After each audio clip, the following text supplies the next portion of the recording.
You're watching The Experience Comic Culture and Sales, streaming live daily to Facebook, YouTube, Twitch, and Twitter. To be continued. 3 little words that hold the secret to the next great story. 3 words that will thrill you, confound you, give life to new possibilities. Every variation of To Be Continued is a promise of adventure, a promise of excitement, a promise of unseen wonders and unexplored worlds. A promise that every issue you read makes you a part of a never-ending journey, and behind every page there will be an unopened door waiting for you. This story to be continued at your local comic book shop today. Visit comicshoplocator.com today.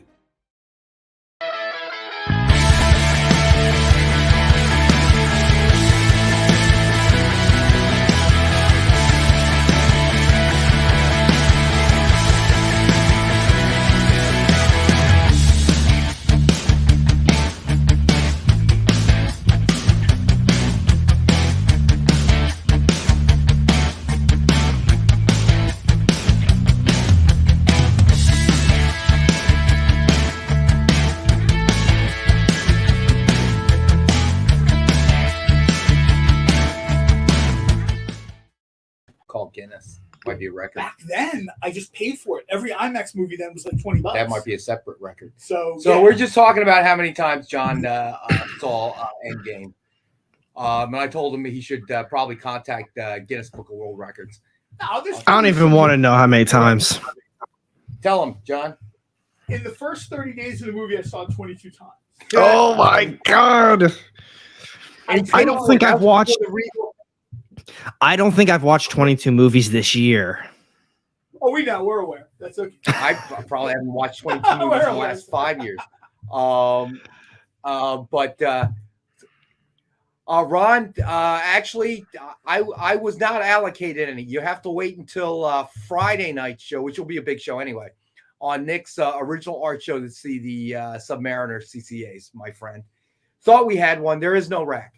Tonight we will be talking about Tarzan for 2 hours. At least he's talking to you guys about it. He's not talking to me about it. Alex is like, we're talking about what for 2 hours? Who? No, I know Tarzan. All right, so who we got now? So we got Preston in the house, Joel. Marcus, Joel, Stevie B. See, I like What's Marcus. up? What's going on, buddy? Oh, statue. Ron, of course. Hey, Jay Burns, what's going on? The night off, and he's joined us. Thanks, Nice, buddy. I man. appreciate that. Hey, can you bring us 17 statues? Yeah, that's probably not going to happen, everybody. I can do one. If you want. I know we are not. We're going to talk about Lord of the Jungle. We are not going to talk about Lord of the Jungle for 2 hours. Catch. Nick loves Lord of the Jungle, but not 2 hours for it. So yeah, Ron, the big show on Friday. Nick's original art is where the Namor cover sketch CCA will be. All right, But the statue's here. But the That's statue we're going to is talk here. about Tarzan. We're going to have 2 bare-chested men. Guys, Tarzan and Submariner. And it's Namor. I know it's right. No matter what they say. You're not going to like the way it's pronounced. I like. He's also from Atlantis. I like what Marcus says. It sounds different underwater. Wait, have you seen the movie? Have I seen the movie? No, but I've heard them pronounce it. Wait, do they say it differently? Yeah, it's like. Well, no, they give him another name, and he goes, "My enemies call me Namor." It's Yeah, kind of well- like when you pronounce names. It's in Star Trek. It's like that, Alec. Yes, that's exactly what it's like. It's Meanwhile, Alec is going, I don't remember the Chris Pine Star Trek saying any names weird. What was it? You called him Pickard? It's Captain Pickard. Captain boy. Pickard. Yeah, that's what they did apparently to Namor. I haven't caught that trailer yet, but the report from Nick is Guys, there is a rack.Ang on. Yeah, we were only kidding. There's actually comics and stuff. I was just joking. We were going to talk about the new comic book How's books that this? are out. Wait, for a quick second, I thought you said, "Wait, there's a rat," and I was like, "Oh, that's a problem itself." Yeah, that both can be true. Rack of comics. Both can actually be true. Let me just ask you, is that a rack of comics or is that a rack of comics? Yeah, that's By the way, a if you haven't nice hit the one. thumbs up yet- Oh, sorry. Go ahead, AR. Look at No, I Marcus. said that's a nice one. That's a. yeah. They're That is probably one of the most full rack of comics we've ever had. 75. I was gonna say, I think that's the. They take the whole rack. Let's go. All right. So JD informed me we have too many photos, so they're in two separate files. So there may be a slight time delay as JD. And I'm going to try to go in an order that will help JD out, but I don't know exactly which batch he has on one or the other. Marcus said thumbs up. Thank you, sir. Reef to the Sea. Thanks for joining us, man. Yeah, if we have to go in order, let me know. Because now all of a sudden I'm like, oh, let's do Spider-Man. If we have to go in order, the last person I'm going to ask is you, John. You know what? It's true. I look at something and I'm like, just like in the comic book store. Oh, this looks good. So, JD, get ready. We're going to do the best offers first. So none of them are vintage. So if that helps you out at all, buddy. All right. So we get the best offers out of the way. And the statue is a best offer item. All right. So I know everybody's been waiting on this one. All right. So first best offer item. Green Arrow #1, signed by writer J.T. Kroll. It is number 2 of 150 signed. We have one, and it is a best offer item starting at $15. And this is what, the Connor Hawk Green Arrow? Yes. It looks like? Yeah. Preston. Yeah, well, he has wings on his feet or his ankles, right? He did. He had them. And then there was a period of time where I don't know if John Byrne wrote the book where they, quote unquote, fell off. And I remember thinking, that is a horrible idea. Thankfully, they got it back. That's his like entire mutant ability. Like that's what makes him a mutant, isn't it? What makes him a mutant is the wings. The rest of it comes from him being like, Atlantean or whatever. Atlantean there was some, genes. there was some discussion about Namor is much. I mean, Nick is really a Submariner expert, but Submariner is much stronger than any other Atlantean, like by far. Those people can actually be hit with bullets. Namor, like, nah, I'm good, man. He's like at that thing Hercules level of strength, especially when he's in the water. So there's some debate that is his mutant ability, and the wings are just like an affectation of that. To me, that's like, no, that's mix and match. That makes no sense. So tiny little Cupid wings on your ankles is super strength and like invulnerability. No, I think Namor is just one of those cool characters they created, and now they're trying to backfill in the story. And now we know that John spent a lot of time researching this. Well, I knew we were going to talk about Namor. I knew we were going to have the statue. I knew we were going to have the books. So I kind of did a little memory lane type thing. I looked at some what if stuff. I looked at some alt reality stuff. I looked at some of the basic stuff, like John Byrne. The John Byrne run was really well done. That's Byrne writing and drawing everything. You can only do that. Even he can only do that for so long. Right.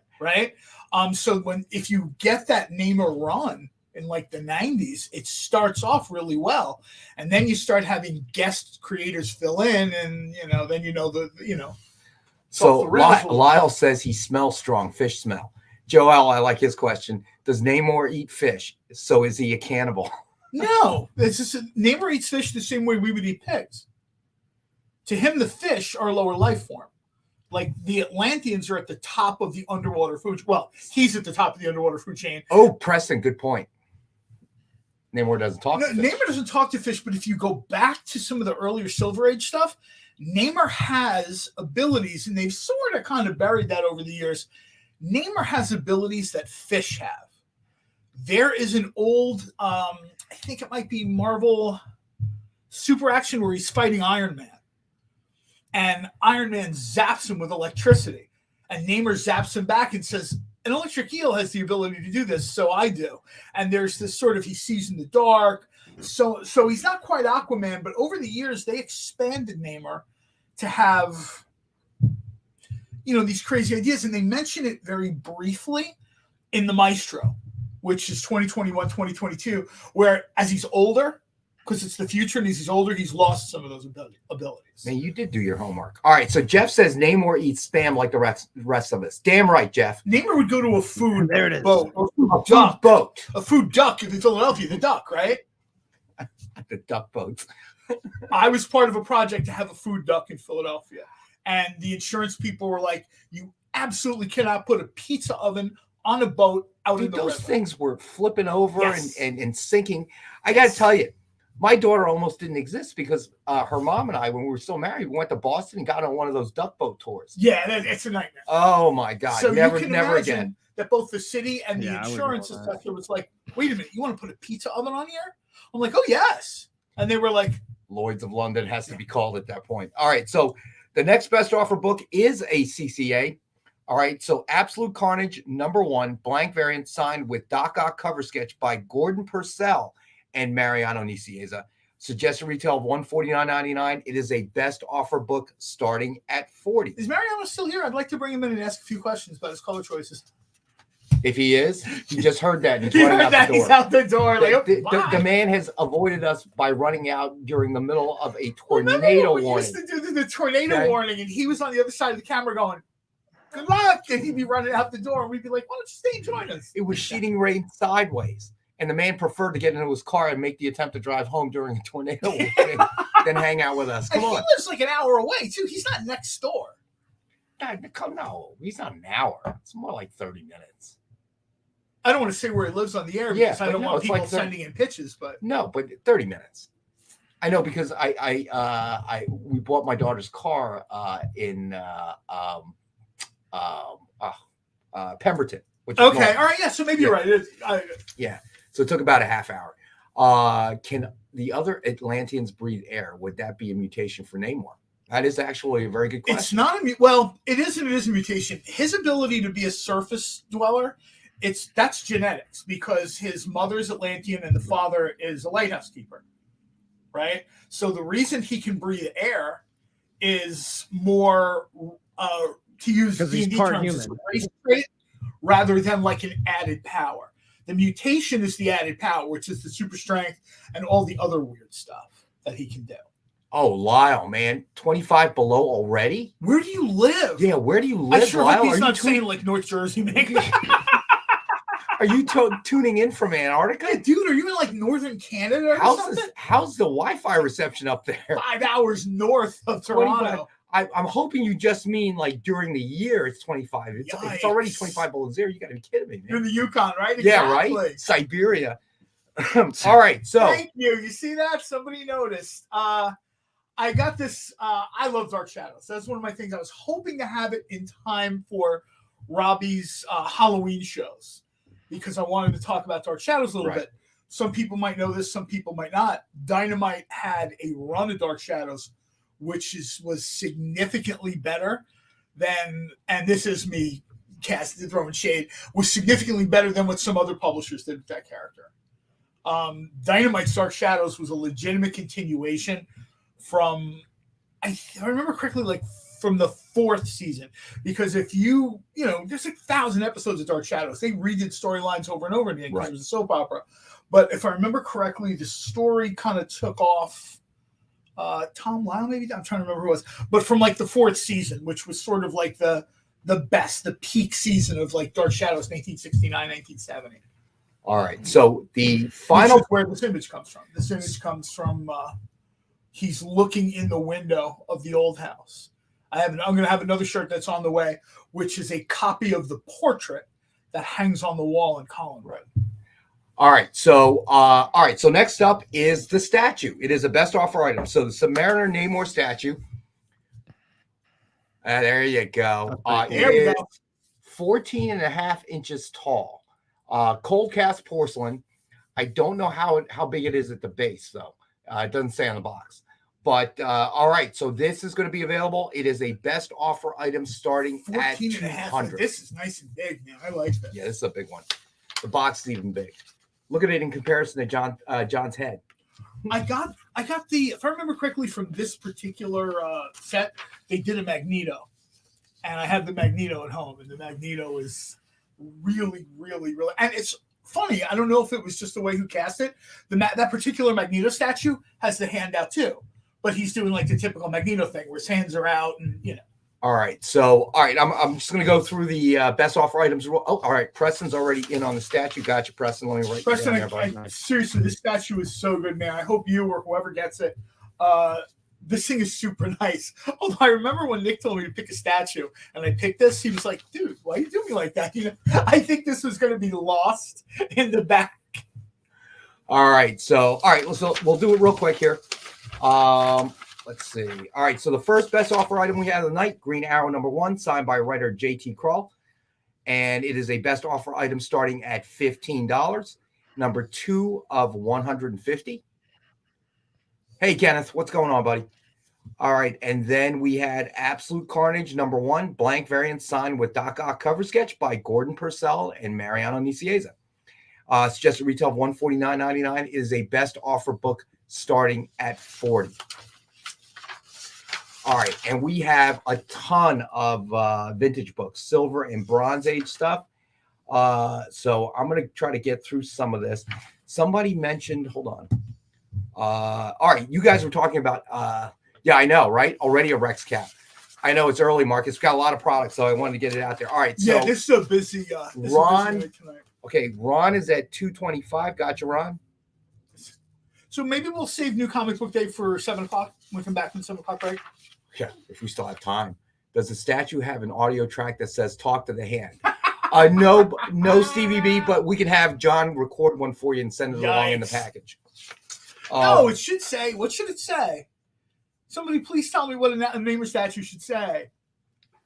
My name is not Namor; it's Namor. No, Imperious Rex. That's right. That's what he says right before he clocks. That's right. That's right. Wait, tell me that's what they say in the movie though. Namor, is that it? I think yeah, the way to pronounce it. Yeah, it has like a vaguely Mesoamerican inflection to it. Sure, whatever, man. Now I'm not gonna lie. I'm excited for the movie. I really am. But my dad didn't even want to go to the theater to watch it with me. He is not looking forward to this movie at all. His favorite Marvel character is Submariner, and he's like, they ruined it. And I was like, well, why, like, you know, did they ruin it for you? Like, what's really bothering you? He's like, that's not the character. That is not Submariner. It's not what he looks like. I gotta say, the bone in the nose nothing. is a little bit of a reach for me. And he's like, he's like, it's just not the character I grew up with and love. He's like, it's my favorite character, and they ruined it. And I was like, you know, from that perspective, I get it. I'm going into it with an open mind. I'm looking forward to just, you know, the next Black Panther installment. But he's pretty bummed about it. I think you have to go into this movie knowing without Chadwick Boseman, they are not going to reach the level of the first movie because they can't. Right. So I think people need to sort of adjust their expectations of this will be a good Marvel movie. But Chadwick Boseman added a level of added an element of next level to everything he did.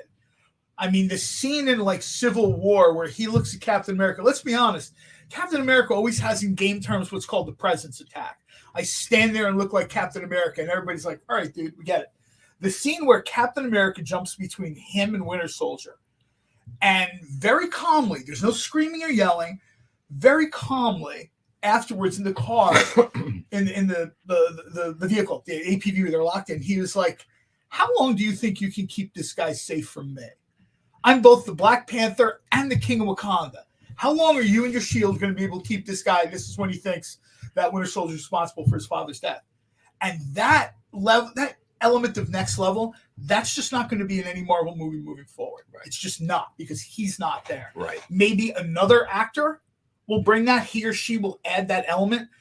That is not going to be seen. That's an uphill battle. Yeah, that's an uphill battle. An uphill battle. And that will not be beyond that. I expect this to be the wonder of Wakanda. If they just tried to change the actor, say Chadwick Boseman didn't pass away, it would be a tough one. I would say the fact that he kind of passed away and everybody has identified him, you know, as Black Panther, it's really, that's an uphill battle. Alex Ross changed his model. Like if you look at the pre-Chadwick Boseman stuff that Alex Ross did, it's vaguely, according to Alex Ross, it's vaguely Sidney Poitier is the model. And then if you look at the much more recent stuff that Alex Ross has done, like in Marvels, it's Chadwick Boseman when the mask comes off. Right. So, you've got that guy sort of, I mean, Alex Ross, we've talked about this before, is the Norman Rockwell of Marvel Comics. If he tells you this is the guy, this is the guy. All right. So before we go to break, I want to put this up there. this is probably the most inexpensive 4-cover connecting Ken Hazer CCA we've ever had. Oh, wow. X-Men #1, signed 4-cover connecting set with Wolverine cover sketch by Ken Hazer. And we have the one available for $100. And let's give, there we go. Thanks, JD. Holy cow, man. And $100.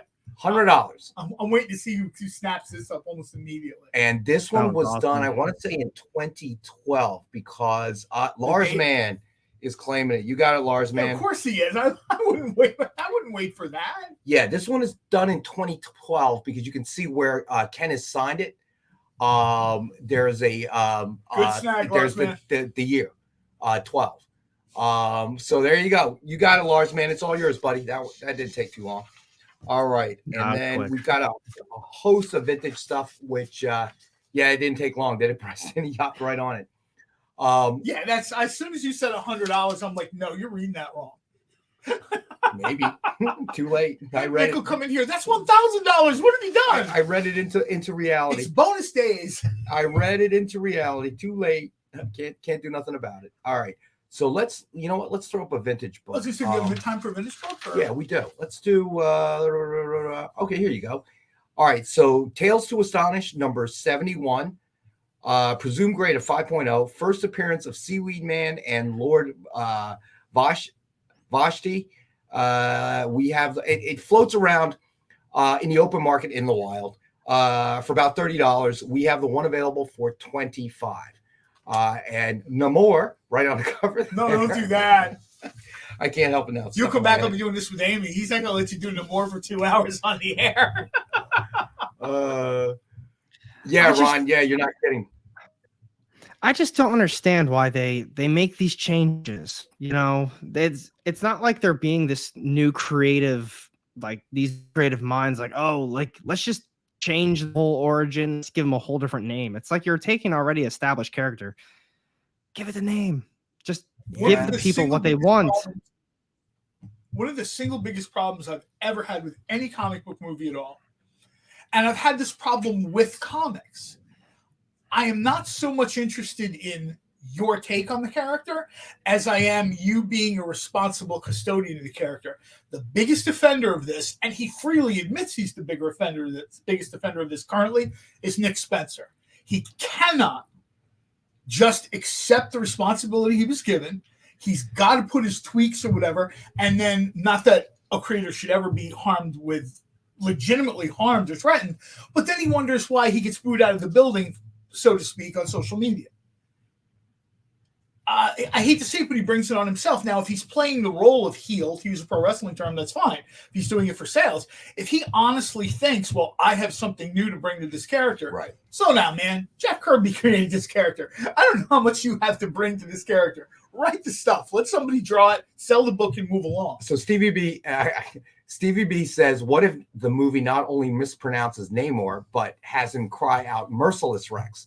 I'm okay with that because my name is included in both. See, so I'm okay with that.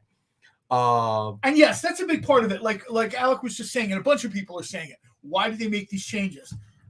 DC beat Marvel to the punch with Atlantis, and they don't want to be the second. You know, they don't want to come across as just.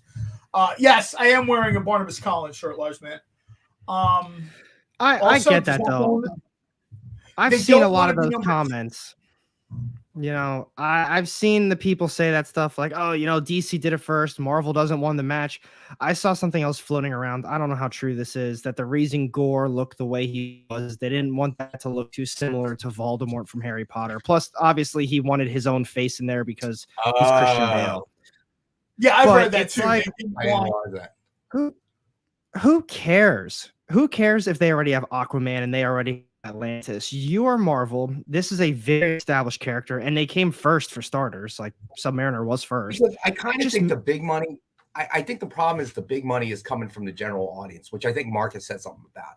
That the general audience won't care. They're just looking for an action-packed film, and they don't really follow the comics or anything else. And plus, it checks a lot of the boxes too. You know what I mean?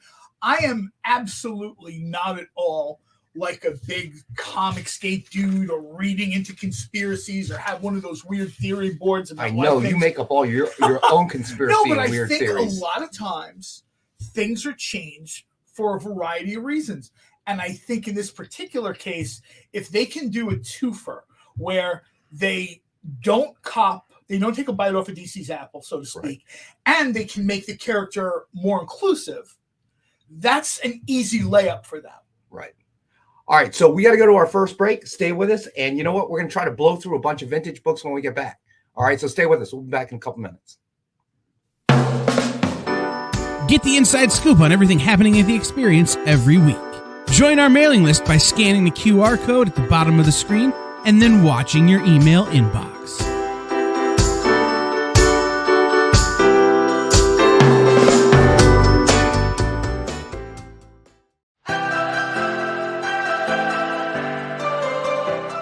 This is The Experience.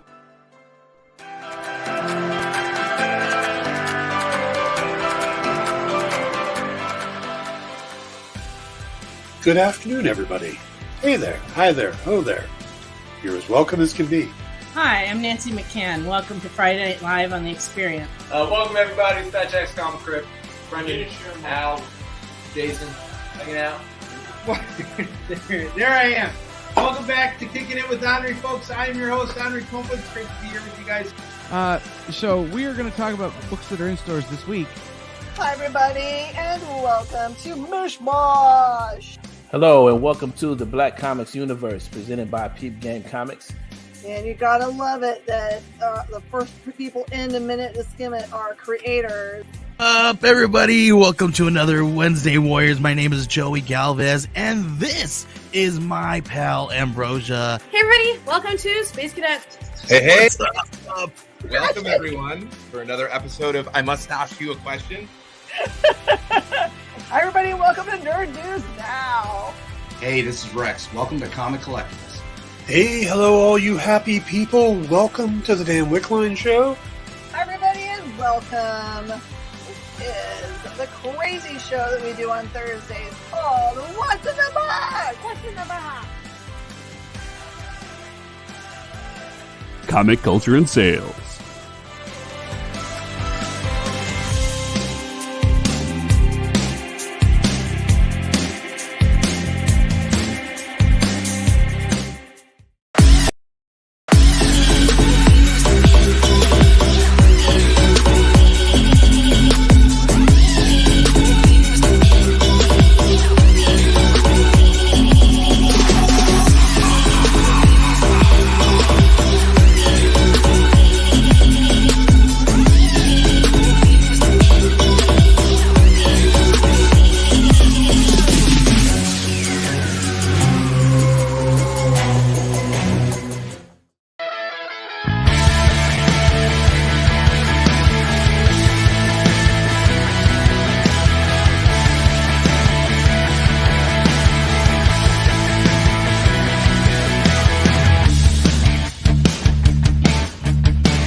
All right, and we're back. All right, so I'm going to get through some of the lowest price vintage books we have for the night.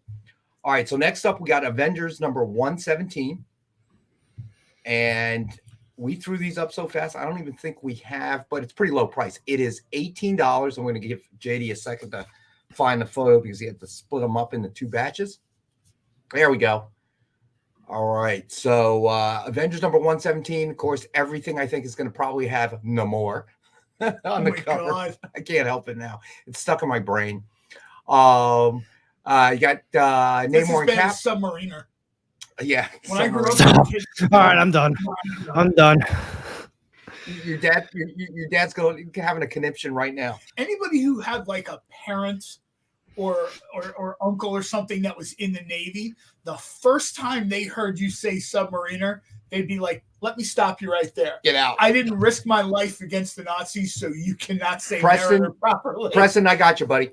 All right. So then we have, let's see, let's get through these. King size Marvel superheroes number 1. And we have one available for $20. And then later on, we'll get to the high price stuff. Is Nick aware you're selling a book with both Daredevil and? I'm just reading off a spreadsheet. Oh, okay. It was an approved spreadsheet. So So was from my house. Too late. All right. So this is available for $20. All right. And then we've got some really good ones. Submariner number 62. Give JD a second to find that.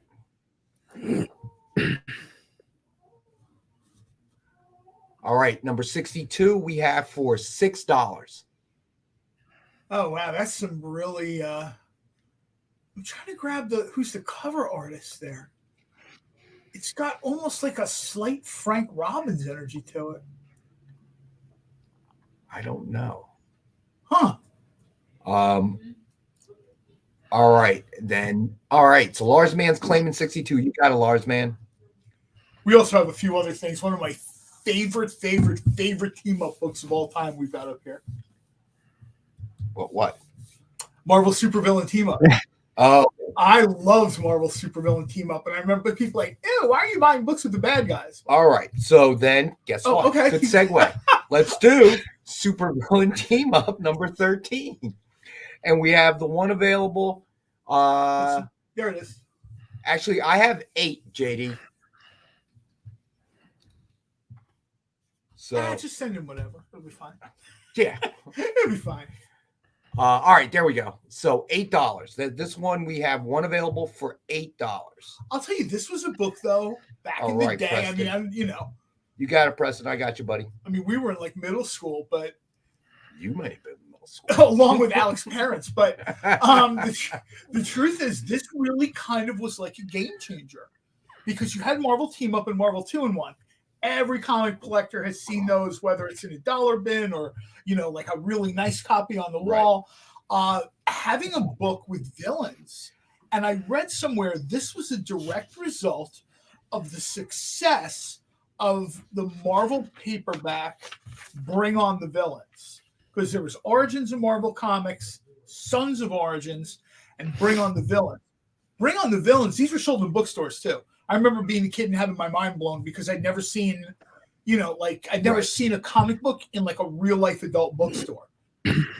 And that, based on the success, that's where we got Supervillain Team Up from, in that era.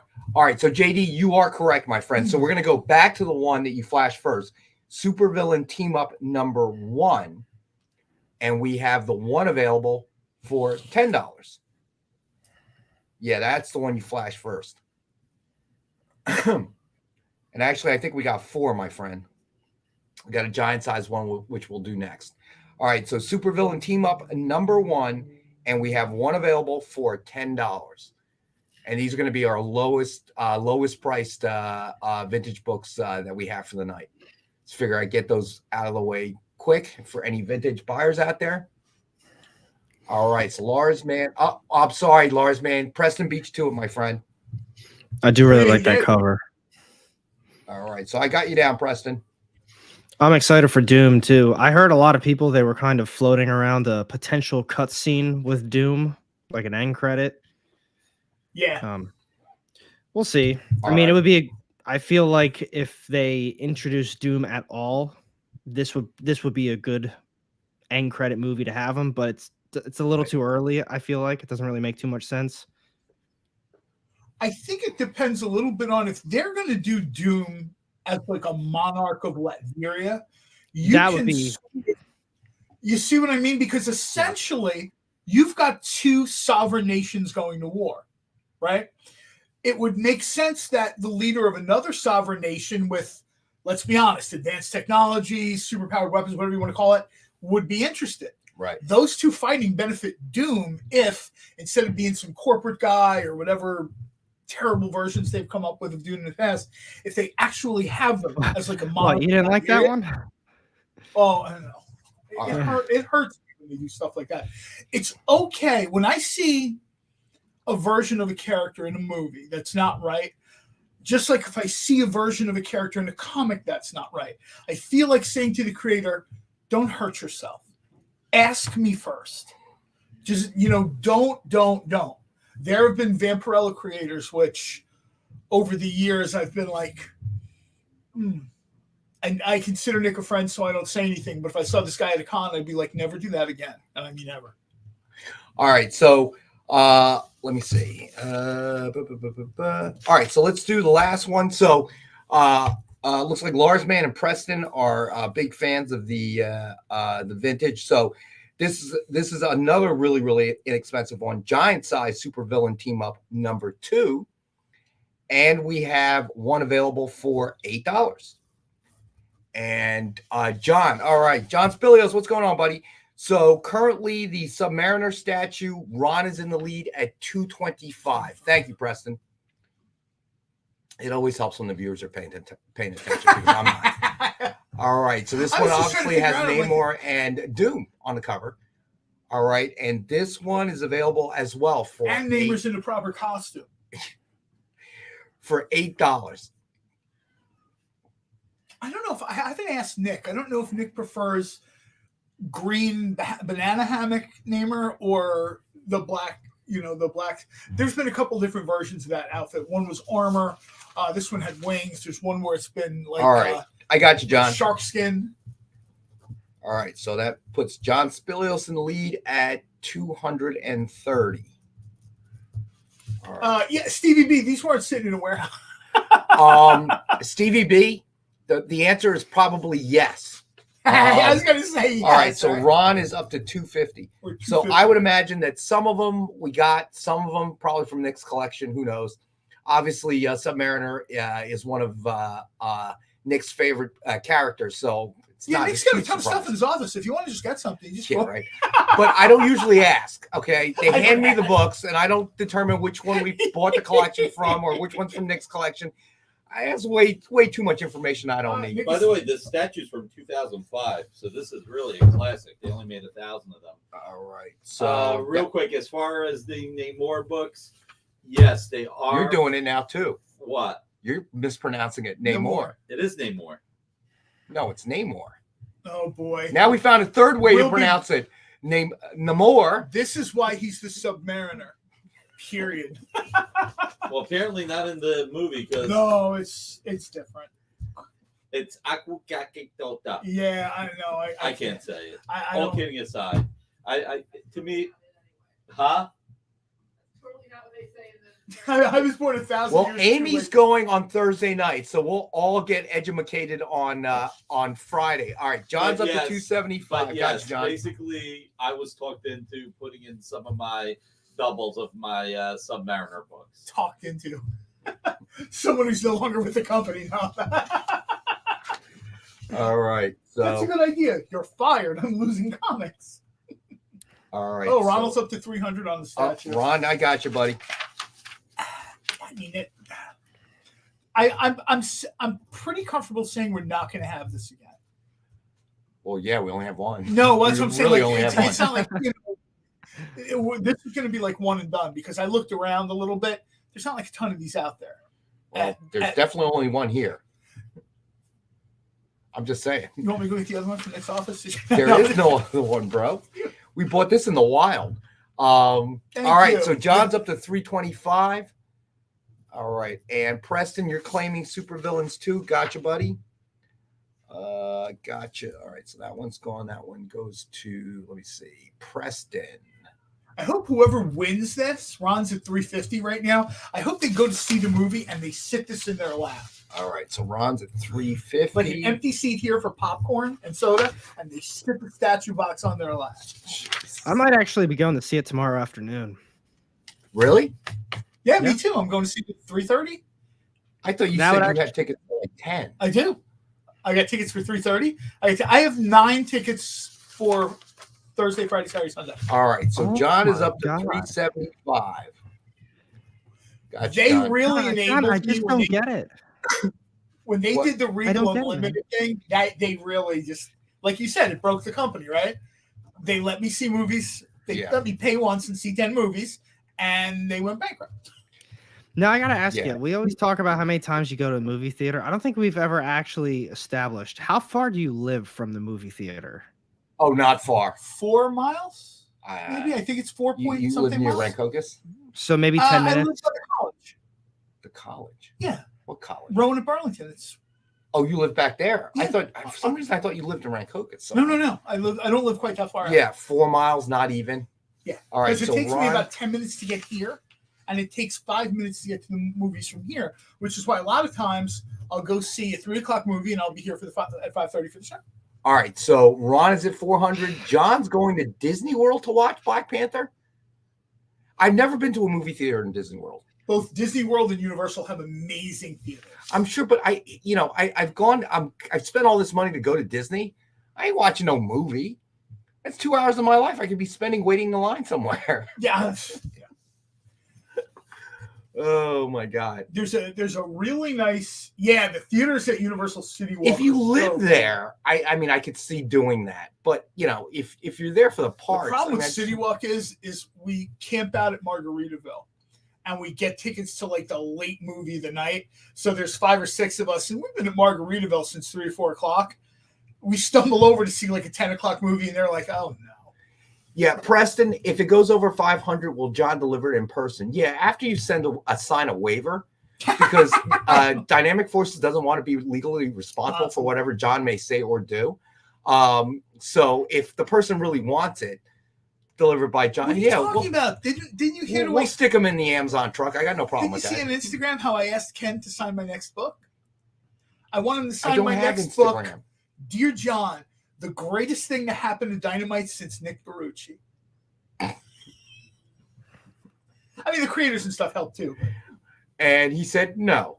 No, actually, if you check on Instagram, he's like, no problem. I'll sign it that way. Oh my Lord. All right.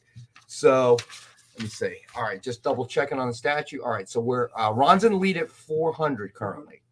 All right, so let's do. Okay. So this one's still pretty reasonably priced, for sure. King size Marvel superheroes #1, and we have one available for $20. Nice. That's nice. Yes. That is like the It era. is, You know what I mean? That's like I love that. Did we do this one already? I think we did do this one. We already. did do this one. Oh, I'm losing my mind. Too many items on here. It's up. It's by a lot third. tonight. It's a lot. All right. John's in the lead. I'm not sure what you mean by that, Marcus. Preston says he saw Atlantis while visiting Disney World. It was a great experience. Now I guess I want to go. Yeah, Atlantis, the Michael J. All right. Fox. So John is at 450. You are in the lead, John, at 450. All right. All right. So John is currently in the lead at 450. All right. So let's get to let's see. All right, let's get to some more vintage books. We've got plenty here. All right, we've got Tales to Astonish, number 72. Currently in the wild, going for around $85. And we have the one available for $65. Presumed grade of 7.5. First appearance of the Faceless Ones and Xantor. Tales to Astonish, number 72. And we have it for $65. And again, presumed grade of a 7.5. I'm going to jump in here a second because I just got a DM on Twitter from someone watching the show. Everybody get your glasses ready. I was gonna say, John. There's been, as far as I know, we haven't heard from Kyle. We haven't talked to Nick. This thing where, you know, Twitter is going to be behind a paywall. Twitter's going to collapse. Twitter's going to do this and that, right? We have no idea. That at some point, if the show is no longer available on there. Did you text Elon Musk? No. I don't talk. We don't speak anymore. So I have no idea. And I don't even know if, not to take a cheap shot at the guy, I don't know if Elon Musk knows what he's doing with Twitter from one day to the next, because he does these conversations, these interviews, and it seems like he almost backtracks or contradicts himself when we know that there's going to be some kind of format change or whatever. As soon as we know, we'll let people know. As far as I know, Facebook is going to be fine. YouTube is going to be fine. That's kind of like Meta's laying off like 11,000 employees. And then, are we still on Twitch? JD or whoever's in, do we still do Twitch? I remember we did. Yes, we we still broadcast on Twitch, Twitter, YouTube, and Facebook. But you can't comment on Twitter. Is the only difference. Yeah, I know. That's why somebody DM'd me, and I guess they're having some other mini meltdown about you're not going to see anything if you don't pay. on Twitter. The latest thing, like the whole site is going to be behind the paywall. I don't know what'll happen. That's crazy. That's not, like I said, a lot of crazy stuff happens, Twitter, whatever. My guess is that'll be between Nick and, the experienced people, and they'll have to figure out if they're going to pay to have the show on. Well, Dorsey is apparently getting ready to launch something similar to Twitter that he's been working on. I forget what the name is. There's something that exists. I think it's called Mastodon. I'm not sure. Mastodon right now is almost impossible to sign up for. I would imagine. I never heard of it. Tribal Social, I think it's called, is easy to sign up for. There's just not a lot of people there. And Tribal Social is very much like they don't want any harsh language at all. Like, hey, dumbass gets you like shut off that site. So you've kind of got Twitter right now, which is like the Wild Wild West, right? And then you've got some sites which are super strict. It's like, right. Professor McGonagall at Hogwarts, like don't say a word out of so I don't know. I mean, I think it's Blue Sky. Jack Dorney, the original founder, is Blue Sky. That's the one I think has the most, maybe because of Dorney, has the most market appeal. Like the founder of Twitter says, hey, look, I made a mistake. He admitted it. He said, I made a mistake. I grew the company too fast. I put myself in a situation where now I've voiced, more or less, he's blaming himself for Elon Musk being, it's like you build a house and then you sell it in good faith. And the next thing you know, somebody knocks it down and turns it into terrible condos. That was sort of the vibe of his apology. Hey, Sean, what's going on? Thanks for joining us, buddy. John,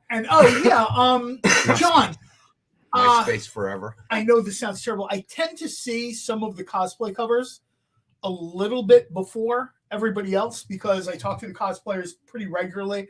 And a lot of times they'll send me proofs for ideas or feedback or whatever, because the editor doesn't want to get 19 emails about should I turn my sword this way or that way, or like Rachel Holland, should I use these fangs or those fangs? They sort of almost like bounce that off me a little bit, like as a sounding board. So Gracie put a ton of stuff on Twitter today, a ton of stuff on Instagram today. Rachel Holland put stuff up on Facebook. She's got a new partnership with one of the cons, and she's doing like a body paint version of Vampirella. The cosplayers are really like moving into like new levels of being creators. In the beginning, it was a model in a costume. And now these creators are kind of putting together like these little fan films and videos and stuff like that. You know what I mean? It's kind of like a great way to sort of, and they love the feedback. You know what I mean? I've had long conversations with Gracie about swords. Right. Like, what would I think Sonya would use? This, that, what about the axe or whatever, and blah, blah, blah. I think at one point she had her dad build an axe for her from Queen of the Nails or Queen of the Steps, one of the older Red Sonja things. She just saw the cover and really liked the axe. There's a lot that goes into this, and I've talked to these cosplayers, met them at cons over the years. Believe me when I tell you, grown a lot. Believe me when I tell you, it's not a model throwing on a costume, taking a selfie, and posting it. Well, the costumes themselves, when it first started with cosplayers to what it is today, I mean, it's leaps and bounds. All right, so let's see. Let's get through some more. Too. JD just said StreamYard is working on some improved connection with Instagram, so that's sort of on the horizon. That would actually make things a lot easier on a lot of levels. All right, so now we have Tales to Astonish number 73. All right, presumed grade again of 7.5. First appearance of Demon of Diamonds and Amphibian, and we have one available for $60. Wow. And again, presumed grade of 7.5. Sometimes I can never tell if this is Kirby or like Ayers aping Kirby style. It looks like Kirby, but you're right. Could be Ayers. Well, there were a couple people that they would just tell them once upon a time, like in the real early days of Marvel, this is how Jack draws this. This is how you draw this. Unless you were Steve Ditko, those were the kind of. All right. So this one is available for $60. Again, Tales to Astonish number 73. Presumed grade of a 7.5 with the first appearance of Demon of Diamonds and Amphibian. Sean, a lot of people are jealous of the stuff that AR has behind him. He's had some very cool stuff back there. People have pointed out. I think Miss Jen pointed out something he had up there one time. You know, let's be honest. Miss Jen has a fair amount of comics. Yeah. Right. You know what I mean? So, you know, AR's pretty stacked, you know, at his office / studio / you know, Miss Ellie's, like, you know, classroom. Miss Ellie's home. Now, you'd be surprised. The one thing that I get asked about the most is actually the Zed statue. That's like what everyone asks about. I feel like everyone always says, you know, is that for sale? Are you doing a giveaway with it? It's like, no, I literally bought that. I randomly went into GameStop. I haven't been to GameStop in like years. And they just had it on there for sale one day. It was like $25 or something. I was like, oh, cool. I'm definitely going to get it. And yeah, everyone always asks about it.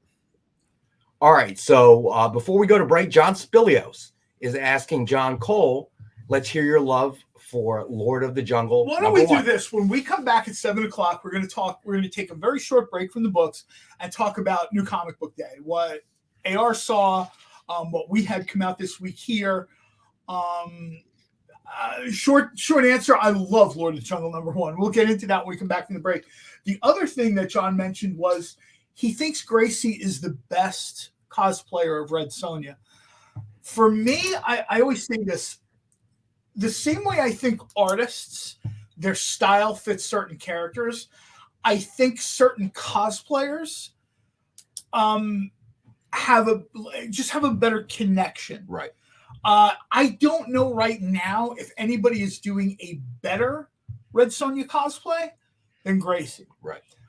There's a ton of people. If you go to Facebook, Instagram, there are literally hundreds of cosplayers doing Red Sonja and putting up content almost daily. Some of it's very, very, very good.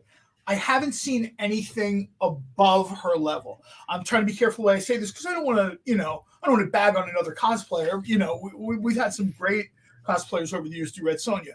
Right now, I think we're in the sweet spot where if you go to a con, I would say Gracie is probably recognized as Dynamite's Red Sonja.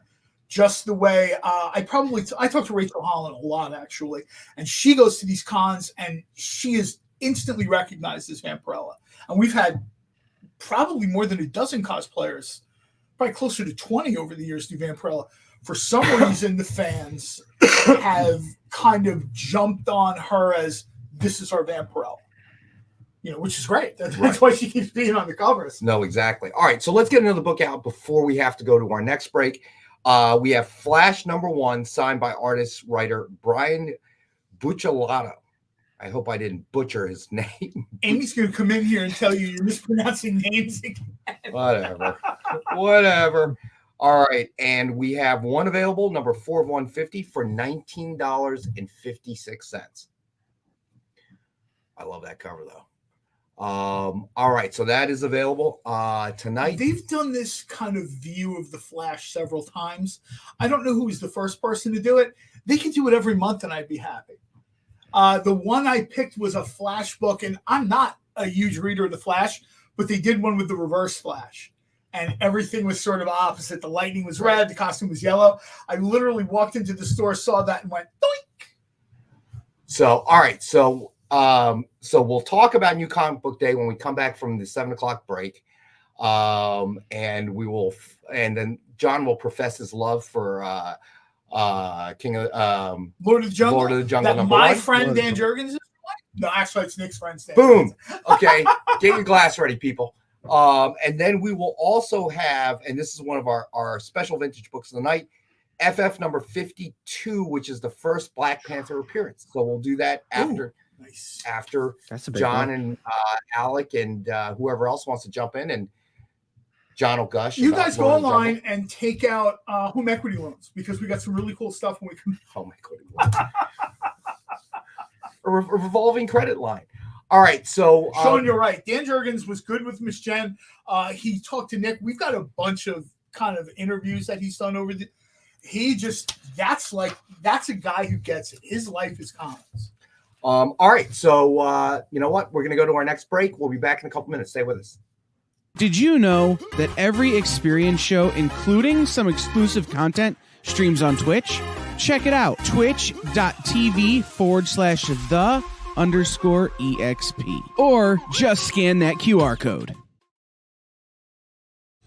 You just finished the last episode of your favorite news show, and you just have to talk about it.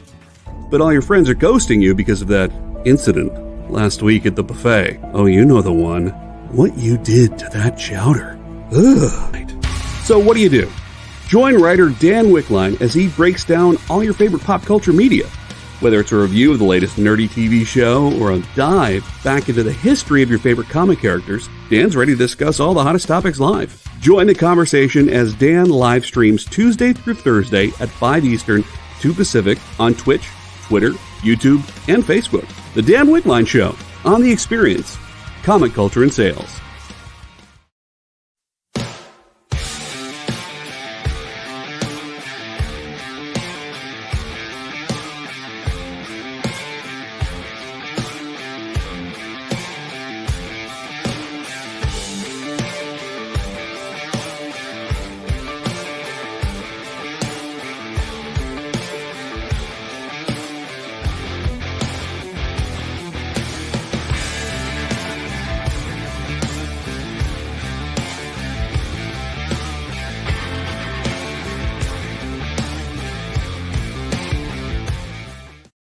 Who would win, Batman or Superman?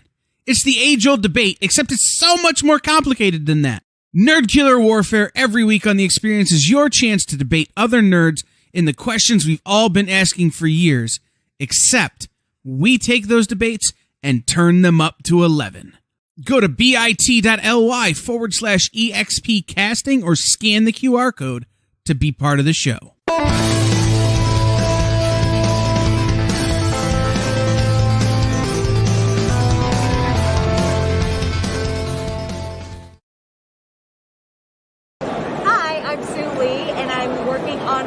The First Vampire, coming out by Burger Books with Amy Chu, and you're watching The Experience.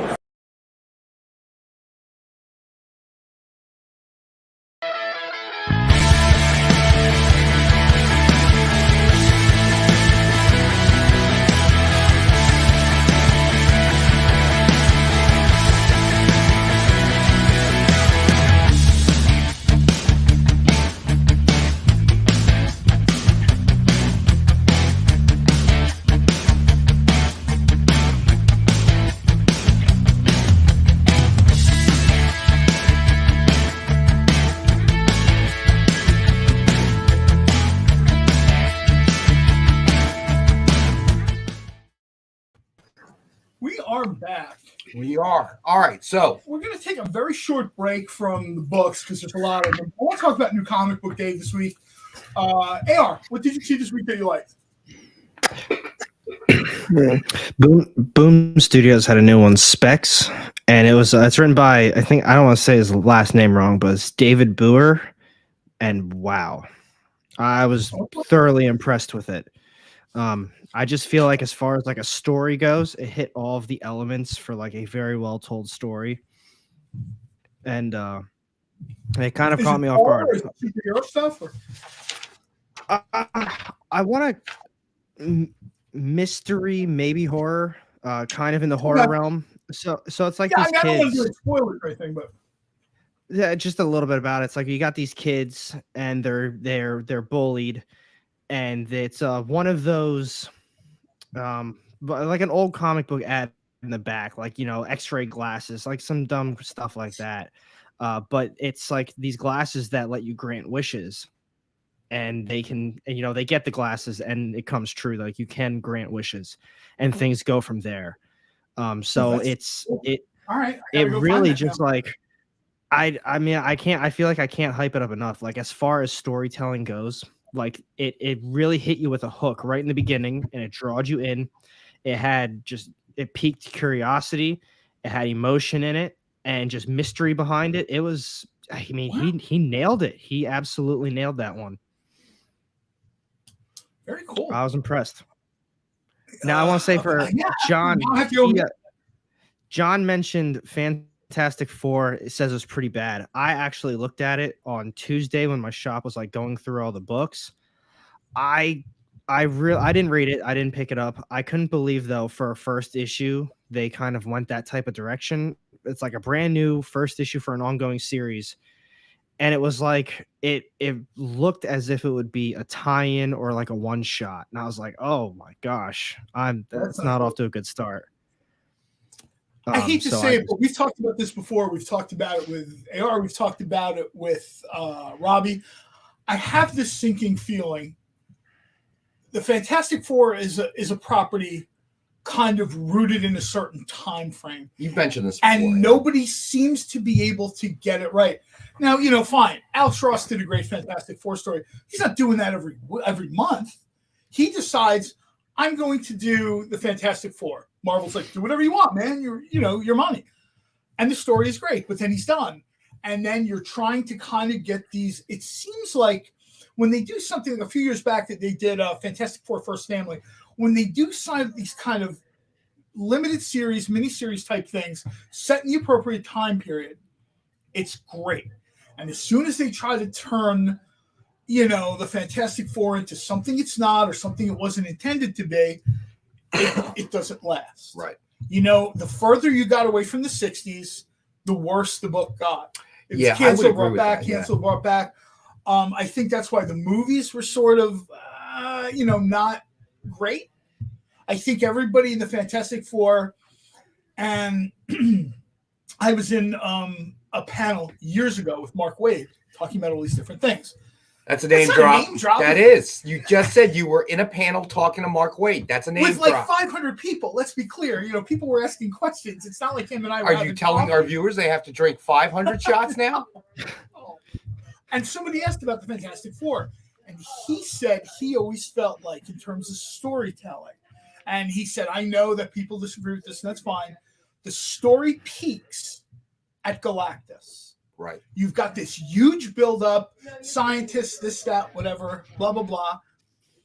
And then there's this huge thing, and they save the world from Galactus. And that's essentially everything after that is trying to recapture that magic. Right, right. And I couldn't, not that I would disagree with the creator at that level anyway, but I thought about it, going back to the room, whatever, blah, blah, blah. And I thought, you know what? He's kind of right. Everything they've tried to do is trying to recapture the magic of, Preston, I don't have that much booze, John. Take small sips, Preston. Small sips. They're not superheroes. They're adventurers, basically carved from the same cloth as Challengers of the Unknown. Right. Another Kirby thing. They weren't supposed to be superheroes. They're a family. If anything, they're more analogous to the Robinsons in Lost in Space, the first season before it got goofy. You know what I mean? That first family mentality. They're not supposed to be stopping bank robbers. And I don't even know if they're necessarily supposed to be the first person out there at an alien invasion. Right. Giant monsters loose? Yeah, that's when you call the Fantastic Four, because chances are it escaped from Reed Richards' lab anyway, right? All right. Go ahead. I think one thing that's been... Oh, no, I'm sorry. I thought you were done. No, go ahead. Go ahead. No, Alec, what do you say? To kind of continue on with just like kind of what we're talking about. I mean, I obviously, new comic book day Wednesday, I read all my books, make a video for Thursday. But then including with the YouTube shorts I've been doing, I've honestly been reading like a ton of comics every single day. And that's just more recently for the last month, a couple months now. But even going back for the last few years, doing these videos week by week, I took a long break from reading comics from when I was a kid. Didn't read them through high school or college, got to the military, started picking them up again. And, I started doing the new comic book day stuff. And I've been reading so much to the point where I feel myself getting really picky with what I think is good, what I don't think is good. And I'm nitpicking at so much stuff. And I truly am getting to the point where I don't think Marvel is good at all. And it kills me to say it. And I talked to some of my friends about it, but every single week, new comic book day, Marvel books, they truly aren't good. The storytelling isn't good. The artwork is very subpar as well. And it's so disappointing. And I'm not a big DC fan, so I don't want to talk about all superhero stuff. but the indie companies, a lot of them are putting out so many stories that are just, they're so well told. The artwork is top notch, and you can tell that the writer is really putting their all into the stories. And it's like, you know what they want to do, and it's just so good. And then you go back to Marvel, and it's like, this is my favorite character. I grew up with like Spider-Man, and you read it, it's like, I just wasted $5 on this again, week after week. And it's turning into Venom, Spider-Man. What's the other one I got right here? Moon Knight. I'm going to be dropping every one of them. I'm going to be dropping Thor from my pull list, Hulk. I'm going to the point where I don't really have almost any Marvel on my pull list. It's insane. And Dave is right. Dave said it right here. Marvel Comics are now corporate loss leaders for branding and trademark enforcement. I hate to say this, but AR just said it. Everything outside the box, the creative energy, Dynamite, Image, Boom, Dark Horse, IDW. I'm sure I'm forgetting other people, but that's where all these cool books are coming from. Somebody mentioned Night of the Ghoul. I've read the whole Night of the Ghoul series because it was available first on Comixology. People that are just sort of catching up on Night of the Ghoul now, Night of the Ghoul is like one of the best things I've ever read from horror. And it is very good. I didn't read the newest issue though. All right. Strange Academy, Preston mentioned it. I mentioned this before. Normally, Strange Academy is not the kind of book I would read. That is the last book I've read in the last couple years that really had some sort of unique energy. I don't know if it's because Scotty Young is the writer, like he's transitioning from writer to artist. Strange Academy is a great read. I will say Academy is my favorite ongoing for Marvel. I think it's fantastic, and I think it might be because it's so different and it's very unique compared to anything else that's on Marvel right now. Like that, to me, Strange Academy really is like a fresh idea. Like it's it's so different than anything else they've done, and it feels so new. They're building towards something with all these new characters that you don't know anything about, and Scotty Young's putting just a background on all these characters, so you're getting attached to them as well. It's just a good story. I'll tell you right now, when I saw this coming out, I'm like, is this like Avengers Academy again? And then I saw 2 words made me buy this book, and the 2 words were Doyle Dormammu. That told me all I needed to know about how the writer saw Strange Academy, and I was like, okay, I'm in, and I'm super glad. All right, so AR, just so you know, you're a little choppy.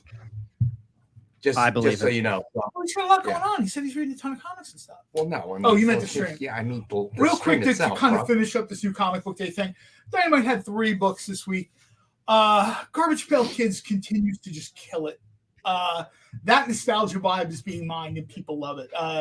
Generally, I walked into a comic book store in Myrtle Beach and we started talking, and the first thing somebody said when I mentioned Dynamite was they mentioned Garbage Pail Kids, Mad Pauls, etc. This week there was a bunch of really, really cool covers again for GPK Origins. Lady Hell came out this week, and this is a book which is like a little bit of a low key. I don't know if enough people are reading this. This is a really cool story. This is a story that's kind of tying together some of those exterior threads from, Vampirella's universe. And obviously the big one this week is Lord of the Jungle. Dan Jurgens does an amazing job. The covers are ridiculous. I forget where I put them. I had like 9 different covers here.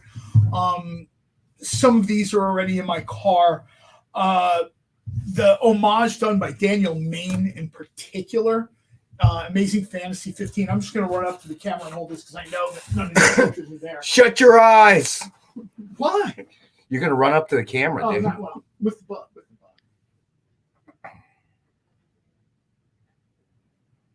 It's a cool cover. Yeah. There's some really, really cool covers in here. There's Lee Weeks.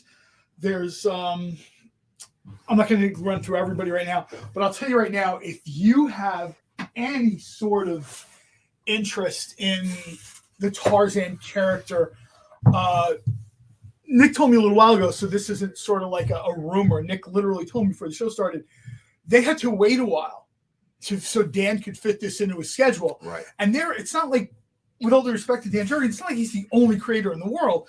Somebody else could have done the book, but him and Nick are friends, and essentially they just decided this book was going to get done when Dan could do it. Page 1, issue 1, I'm immediately engaged. Bang, I'm in there. I can't say enough about this. We got a lot to do, so I don't want to burn through much more time. But this is probably, and Dynamite has done Tarzan before. Dark Horse has done Tarzan. Tarzan is done, I think DC has done it. This is the best version of this character that I can remember seeing, not in comic strips when I was like a kid. Right. That's how good this is. I would tell anyone, even if you're don't necessarily consider yourself a Tarzan fan, this is just a good read, and this references the energy that Alec was just talking about, where all these things are outside the box. When you go to work for Marvel, you're told this is what you can do and this is what you can't do with whatever character you're writing. Right. You and I get on X-Men tomorrow. There's stuff we can do and stuff we can't. And if we can't fit our stories into that, well, 4 issues from now, somebody else will be doing the book and we'll be out. Stuff like Tarzan. It's disappointing. Jurgens sort of pulls together. Yeah, Dave, the Tarzan comics in the 70s, Dan Jurgens kind of pulls together all the best elements of all the sort of different best eras. Like, I like Dark Horse. I read a ton of Dark Horse comics. I feel like they maybe didn't do as much as they could have with that character, right? Dynamite, to a certain extent, when Dynamite first started doing Tarzan, I think they were just doing what they did. It's jungle, there's an adventure, there's a poacher, there's a magic gem. You messed up, Tarzan's got to throw you beaten. Right. You know what I mean? And then later, Tarzan really started to develop to the part where they had Tarzan and John Carter. Really neat stuff. Dark Horse is doing it again. Now Lord of the Jungle is back. Just seriously, if you watch the show at all, listen to anything we do, go grab issue 1 and read it. The storytelling, the art, just outstanding. All right, so Sean, you segue into it, so it's actually a good segue. So next up, and then we're going to do Fantastic Four number 52. So we have Deadpool number 45, aka issue number 250, aka The Death of Deadpool, signed by Deadpool co-creator Fabian Nicieza. And we have one available, number 10 of 45, signed for $19.92. Whenever we get time, there are a couple other books I want to get to as well. No, definitely. Yeah, sure. No, we got a long list today, so I just got to get. No, we're all good. All right, so that is available for 22 cents. So here's the one I promised: Fantastic Four number 52, first Black Panther appearance, and in the wild, it's floating around $875, $900, and we have the one available for $700. Yeah, right now the price on this book is insane. If you've been thinking of getting this book at all, $700 is about the lowest price I've seen at this grade, presumed grade. Everything else I've seen, I mean, I log in and they're selling the book at like $1,000, and I'm like, all right, you're inflating the price, but they're going to wind up, you're going to wind up getting like $750, $800 for this book, easy. All right, so Preston asked for Rex cap, so that's what we're going to do. All right, so real here we quick, go. Jay just mentioned. Jay, I would love to see John Carter done in the style of Lord of the Rings. Dynamite, thankfully, I love John Carter. Dynamite's done John Carter and DJ Thoris for 16, 17 years. I've seen everything. I would absolutely love if Nick could say to Dan Jurgens, hey, what you did here with Lord of the Jungle, could you do with Warlord of Mars? I think that the essence of that character now has become so sort of, like, everybody knows the story, right? So now it's like a million different things. John Carter's fighting zombies, this, that, or whatever. There's something to be said about Carter and like a carnivorous white ape and a fight, like, you know what I mean? Right. In a valley somewhere. All right, so Preston asked for a Rex cap, so here it comes. All right, so to start off, we did Tales to Astonish, number 71. Presumed grade of 5.0, first appearance of Seaweed Man and Lord Vashti, or Vashti. Sorry. And we have the one available for 25. Again, presumed grade of a 5.0. He was Submarina's vizier, I think, Lord Vashti. And then we had Tales to Astonish number 72, presumed grade of 7.5, first appearance of the Faceless Ones and Xantor. Floating around the wild for about 84. We have one available for 65. Then we did Tales to Astonish number 73. Presumed grade of 7.5. First appearance of Demon of Diamonds and Amphibian. Floating around in the wild for about $82. And we have one available for 60. All right. Then let's see. Then we did Fantastic Four number 52. First Black Panther appearance. Floating around in the wild, 875, as John said, up to 1,000. We have the one available for 700. When someone asks $1,000 for this book, they're hoping that you're just so busy and have the money that you go, yeah, okay, click, I'll buy it. 1,000 is too high, but I'll tell you right now, 700 is probably the best price you're going to get here. I mean, what did we do the presumed grade on this? At like 5.5, I think? I don't know. They didn't put it in my notes. I'm trying to remember, but yeah, I would put this like between a 5 and a 6. This is real nice, especially if somebody kind of wanted to get this pressed and do the, you know what I mean, go Right. the slab route or whatever. You know, you know what, John, we'll get you a presumed grade there, buddy. All right, so next up we had King Size Marvel Superheroes number 1, and we have one available for $20. All right. Okay, let's see. Amy gave it like a 4.5, 5.0. Okay, so all right, so John, wow, she's harder than I am, man. I it gave is like a 5.5. 4.0, 4.5 to 5.0. From 4.5 to 5.0. That is presumed grade on it. Yeah, that's All right, buddy. That's Amy's review. And obviously, John, if you need a little bit of time to pay for it, we're good with that. All right. So then we had King Size Marvel Superheroes number 1. We have one available at 20. That's actually one of my favorites. You've got Daredevil number 1 and Submariner versus Human Torch. That's what I said when we showed this book earlier. I said, Nick is going to let you sell this? All of his favorites are in one book. I actually have about 6 copies of that book. Of course you do. I love the classic Marvel Superheroes and the classic Marvel Tales.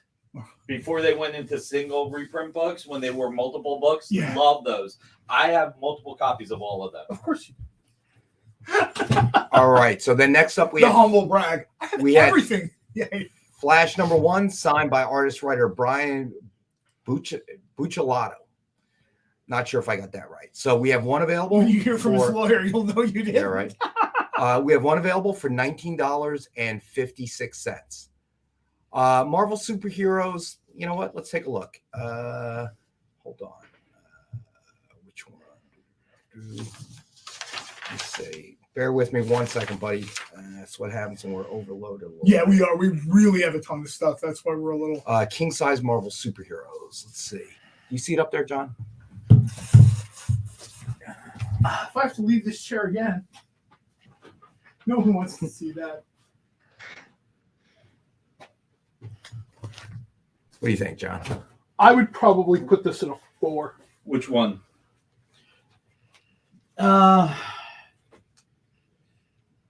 I would give it more of a 3.5 just because of it's hard with these square bound books. Yeah, more of like a 3.5. But No wonder my $20 is a application great to read. CGC was denied. I love Invaders Era Human Torch. So, talk about how much I love Marvel Superheroes. We're going to have this on Friday. Oh, nice. Although this is when it went back to single issues. Jim Starlin original art. Even though it pains me, I'll be offering this Gil King Submariner on Friday. Original art. And for Larsman, I have the last John Romita Sr. piece of art that he drew for Marvel. Wow. No, Marcus, it's going to be far less than that. You got to stop with that number. It is going to be far less than that. It's not even going to be less than that. It's going to be far less. But the last John Romita Sr. Marvel piece of art. Man. Marvel Now, Amazing Spider-Man #1 from 2014. Classic half Spidey, half Peter Parker. Inked by Tom Palmer. It is going to be quite the show, Jeff. It is going to be quite the show on Friday. After Friday, it'll be even less than that, Preston. And I'm going to stop there. But after Friday, we're doing all art under $500 for a while. I don't know about that. Do you want to know how much Nick likes the Invaders? Do we have the Invaders Now thing here? Yeah, well, actually, do we have the Invaders Now? There's a lot of like, I know Nick likes the Invaders. I love the Invaders too, but Nick kind of puts his money where his mouth is. Like, I buy an Invaders comic.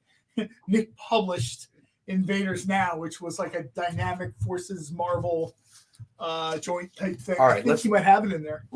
We got a lot of books to go through, guys. So let's get another book up there.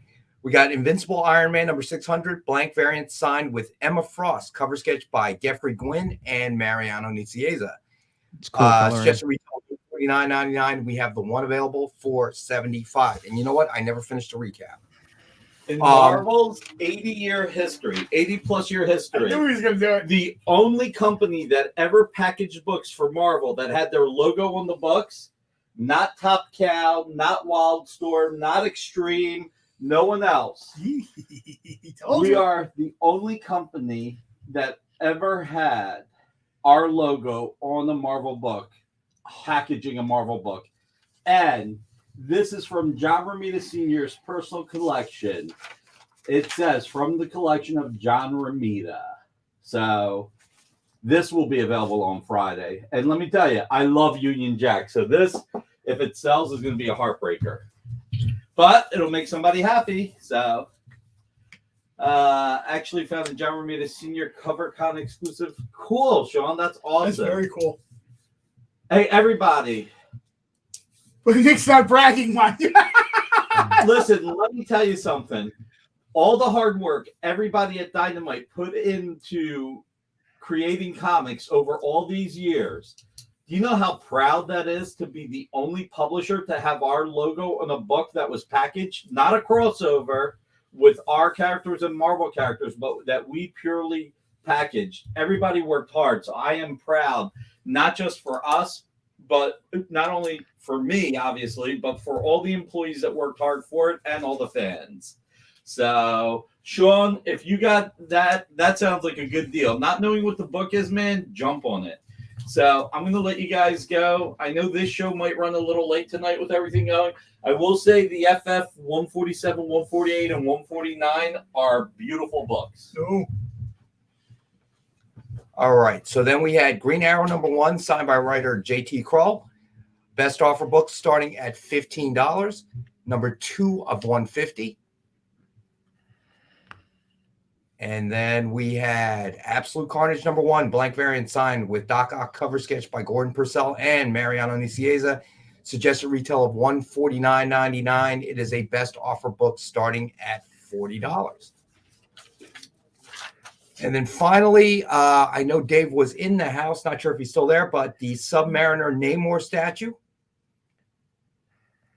And it is a best offer item, and currently John Spilios is in the lead at $450. All right, so I'm going to try to get through some more of these vintage books and see if we can get back on. You know what? I'm going to get 2 out there before we got to go to our last and final break. So we got Tales to Astonish #74, presumed grade of 6.5. Floating around in the wild for $60, and we have the one available for $45. All right, and then we had Tales to Astonish #78, floating around in the wild for $105-ish, presumed grade of a 7.5. I'm sorry, presumed grade of 6.5. Actually, floating in the wild for $60. Sorry, my eyes are starting to cross. And we have one available for $45. And then last one, and we'll go to break, Tales to Astonish #78. And that's the one that's floating around in the wild for $105. We have one available for $70, and it has a presumed grade of 7.5. All right, and no worries, I will do a complete Rex cap as we approach the end there. because we got a lot of books tonight. All right, so stay with us. We'll be back in a couple minutes.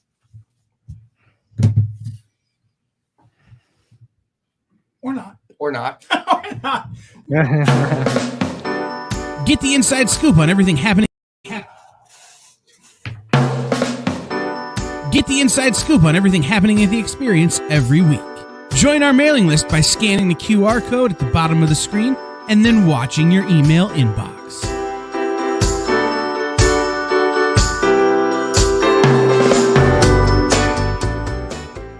To be continued. 3 little words that hold the secret to the next great story. 3 words that will thrill you, confound you, give life to new possibilities. Every variation of To Be Continued is a promise of adventure, a promise of excitement, a promise of unseen wonders and unexplored worlds. A promise that every issue you read makes you a part of a never-ending journey, and behind every page there will be an unopened door waiting for you. This story to be continued at your local comic book shop today. Visit comicshoplocator.com today.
Hello, I am Dirk Manning, the writer of books such as Tales of Mystery, and I am super excited for you. I'm almost jealous because you, my friend, are watching The Experience.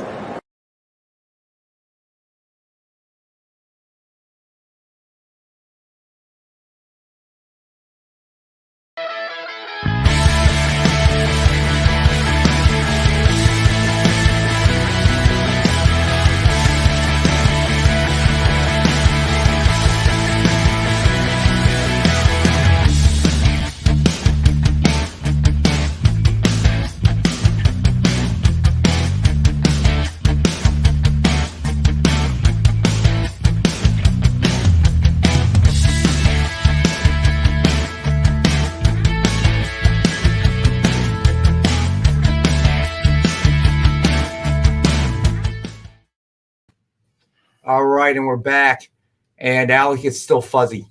I'm telling you, I literally tried a new provider, and it's I don't know what the deal is. I don't know. Yeah, you know what? We have the same one, and it works fine for me. You would have sued them for lack of support. That's terrible. Yeah. So yesterday was the first day that we got the T-Mobile. I walked around the entire house. You know how on the front of it says like your connection level? Yeah. And I got nothing better than very good. I better even than I have got. it's better than what you have, and I mean, this is still what I deal with. I couldn't. I connect the PlayStation 5 to the LAN, like the Ethernet, and it still lags, like still through bad. Ethernet. Yeah, I have no Maybe idea. you got a bad router or something. Have you considered the possibility that Alec is just growing blurrier as he ages? Too funny. All right, so let's get through some more books here.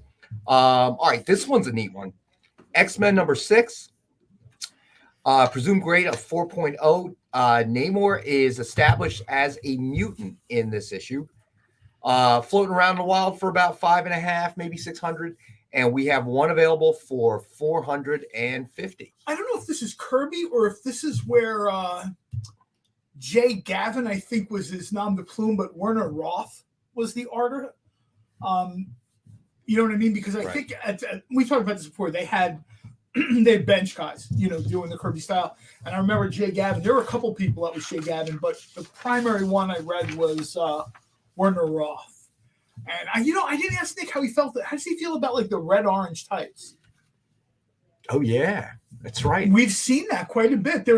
Namor had blue and gold tights in the Invaders in the 1970s. Right. He's had quite a lot. It's not just the kind of green scaly banana hammock. All right, so Jay, maybe if they are giving away some of his books, they wouldn't be blocking his signal. All right, so it's funny because I called RCN a few days ago because that's what started everything. I was just getting so tired of this internet. I was like, yeah, I called. I said, hey, what's the deal?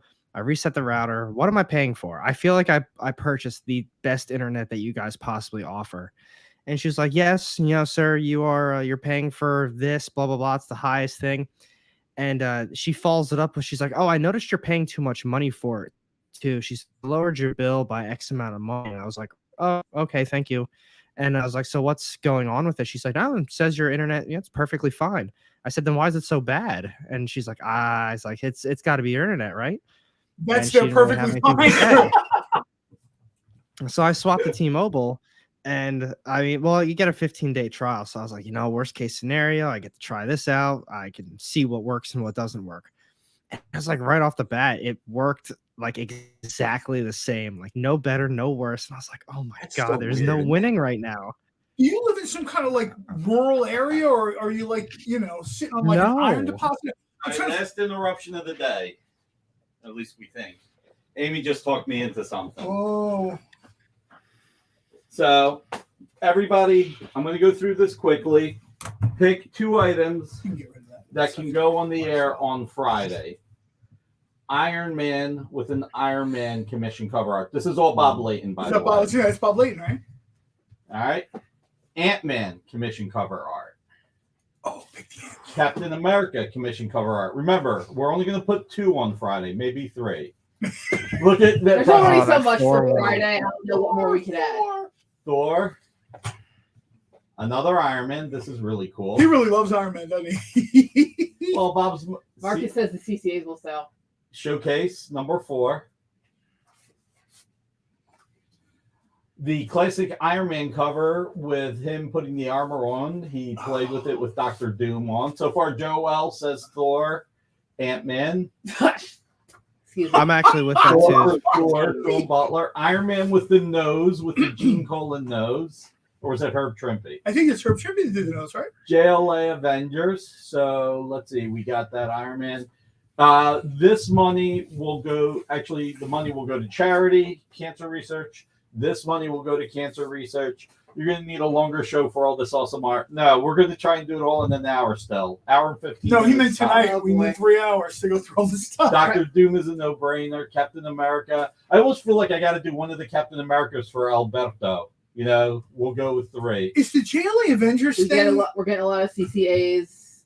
I vote for the Iron Man and any man. Any man. I think he meant Ant-Man. Ant-Man. Tales. I was gonna say that Ant-Man was legit. That was a really cool. Yeah, one. that was very cool. I saw that right away. Conan the Barbarian. Peter Parker Spectacular Spider-Man recreation. Now, what he did here is really cool. He did half of the What If cover, reimagined just the Iron Man half. So that's who he's most known for. Oh, that's cool. Oh, wow. Dr. Doom, a la Kirby. Check out Iron Man, Spider-Man, and Ant-Man. I love this Hulk. It's like the best of Kirby and Perez. And Fantastic Four. Oh, wait a minute. There's actually one more. Silver Surfer and Dr. Doom. And Fantastic Four with Dr. Doom. So what are the 3? Again, a lot of people look like they want the CCAs. Well, and we're already going to have a lot of CCAs. Ant-Man. We kind of figured you were saying Ant-Man, buddy. The Ant-Man is awesome, isn't it? Yeah, look at that. Yeah. Ant-Man the Wasp. Yep. So that was so cool. Yeah, that's really good. All right, Silver Surfer is 3rd pick according to Sean Butler. All right, I guess that's it. Yay! I dodged a bullet. I have a quick question about JLA Avengers. Is that Bob doing George Perez? Yes, it is. That's cool. And actually, the X-Men is the only time that Bob inked George Perez. Ron said he's going to need about a 6-year payment plan. Ron, you would be good with that. They're all pretty awful. Just send them all to me and I'll dispose of them. For you. I know, right? See. Nick, I can clean your office. Don't worry about it. Go home and enjoy your weekend. My stuff. The only time Bob inked George Perez. So that's why the 2 George Perez pieces, the money is going to go to charity. It's going to go to cancer research. I dodged the bullet. Just put them outside. I dodged the bullet. Amy was going to say the Flash. No, come on. They're going to get the clock out of that alligator before they get a flash out of his hands. Come on. All right, so let's do a Dynamite book real quick. Get that out of the way. Vampirella number 1. Joe Mad. You're going to know how to pronounce that better than me. Where are we? The Vampirella. Vampirella. Oh, Joe Madureira. There we go. All right. Signed by writer Eric Troutman. I know. I'm like the only person who takes glasses off to read. Sorry, yeah, right. Number 40 of 50, and we have it for $19.69. All right. And there's the Dynamite logo I missed. There you go. Wraparound cover. And how much is this? That one is $19.69. All right, so we got some vintage books we got to get through real quick, and all right. Poor Rubenstein. It's cracked me up. The Doc Ock CPA has a Hank Hill vibe. All right, and then then we'll do a recap, a Rex cap rather, somewhere down the line. Those tentacles are for propane products. Bobby. All right, so go ahead. What are you gonna say? Nah, it's just a King of the Hill reference real quick. Absolute Carnage number 1 blank variant signed with he actually Doc Ock cover sketch. He actually not Mariano Nicieza. Not Hank Hill. He kind of reminds me more of Bobby.